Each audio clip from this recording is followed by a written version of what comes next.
Yang terhormat para tamu undangan, teman-teman dan seluruh keluarga.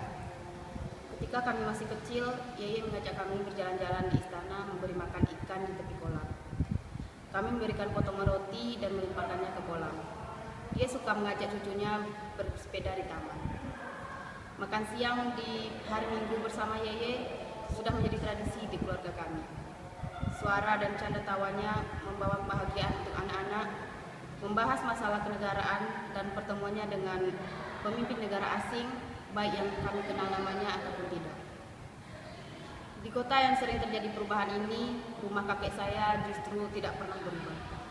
Selalu dengan warna dinding yang putih, dengan perabotan kayu yang sama, dengan jendela yang membiarkan sinar matahari masuk. Begitu juga dengan makanannya.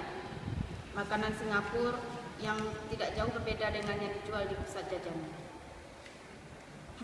Yeye dan Nai mengajak kita jalan-jalan keluar, ke kebun binatang, pusat penelitian ilmiah, dan ke acara hari kebangsaan. Saya ingat ketika saya masih kecil, saya percaya bahwa posisinya tidak datang dari suatu keberuntungan. Yeye menyukai perannya sebagai kakek. Pada setiap perayaan tahun baru, cucunya berbaris untuk bersalaman dengannya dan memberikannya angpau. Setelah Nai mengalami stroke untuk kedua kalinya pada Juni 2008, dia tetap melanjutkan tradisi menyiapkan angpau sendirian. Saat saya tumbuh dewasa, saya berbincang masalah politik dan kenegaraan bersama Yeye. Dia selalu berbicara dengan keteguhan hatinya, dengan sebuah kepastian yang lahir dari pertimbangan yang panjang. Seperti yang mungkin Anda duga, kami tidak selalu setuju dengannya. Pada suatu saat makan malam, dia tidak mau memperdebatkan masalah yang tidak ada untungnya. Kenyataannya adalah kenyataan. Keyakinan kami harus sesuai dengan bukti, bukan sebaliknya. Untuk tumbuh di Singapura dan melihat gedung-gedung pencakar langit, sekolah-sekolah, jalan raya, dan rumah-rumah merupakan visi tunggalnya.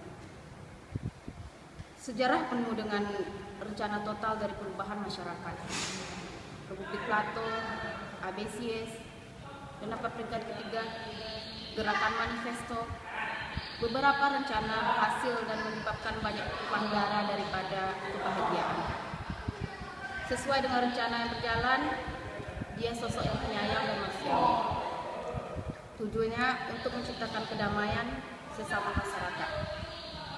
Dia percaya bahwa pendidikan, pasar terbuka, dan pemerintahan yang bersih dapat membuat masyarakat Singapura menjadi orang-orang yang hebat. Rencananya berhasil tanpa perselisihan. Hal ini berhasil begitu cepat. Benar-benar teliti bahwa generasi orang-orang Singapura, mulai dari yang miskin, dari yang tidak seimbang dari semua Singapura, seolah tidak nyata. Seperti mimpi buruk yang lenyap oleh cahaya pagi. Dialah sosok masa depan. Sejak dia menjabat pada tahun 1959, dia berjuang membawa Singapura menuju masa depan. Pada tahun 1959, rata-rata orang Singapura sama miskinnya dengan orang Amerika di tahun 1860. Saat ini Singapura menjadi salah satu negara paling maju di dunia. Hanya membutuhkan waktu 50 tahun. Ini lebih cepat dibandingkan kemajuan perekonomian Amerika yang membutuhkan waktu 150 tahun. Kakek saya menjawab, ingat Ozymandias. Dia mengacu pada soneta Shelley tentang keagungan Fir'aun dari kekaisaran Mesir. Dalam puisi itu, musafir bertemu dengan patung yang rusak di padang pasir. Pada patung itu terdapat tulisan, nama saya Ozymandias, raja dari segala raja. Lihatlah karya saya, kamu perkasa dan putus asa. Tidak ada yang abadi. Saya rasa maksudnya begitu, jika Singapura tidak bertahan, maka sebuah monumen tidak berguna. Dan jika Singapura bertahan, maka sebuah tubuh juga diperlukan. Dan penilaian itu sangat akurat. Warisannya bukanlah sebuah benda, melainkan bangsa yang hidup, dan kita tidak bisa melupakannya.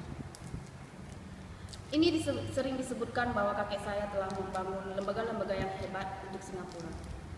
Tetapi apa itu lembaga? Itulah cara yang dilakukan untuk mempertahankan hidup lebih lama bagi orang-orang yang membangunnya.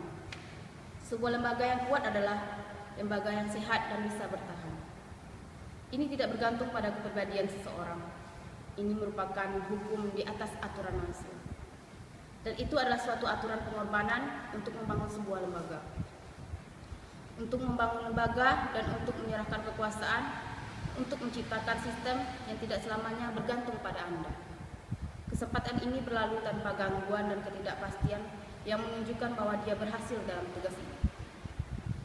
Kami merasa kehilangan atas kematiannya, tapi kami tidak takut. Tiang yang telah ia bangun berdiri kuat dengan galian pondasi yang dalam. Tugas selanjutnya menjadi tanggung jawab kita.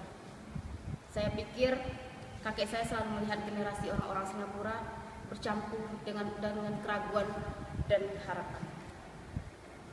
Kita adalah anak-anak yang hidup di masa yang damai, yang tidak kenal dengan perjuangan yang panjang untuk membuat Singapura menjadi negara yang modern. Kita melihat kestabilan, kemakmuran, dan aturan hukum sebagai hak kelahiran yang baik dan yang buruk. Kita memiliki visi sendiri untuk membangun Singapura ke depannya. Beberapa harapan kita mungkin tampak idealis ataupun terlalu mengada-ngada. Tetapi visi kakek saya melihat sedikit aneh. Ketika dia berada di tempat terpencil yang miskin 50 tahun yang lalu dan berjanji menjadikan tempat itu modern, ia membuktikannya bahwa dengan keberanian dan pemikiran yang jernih, Singapura bisa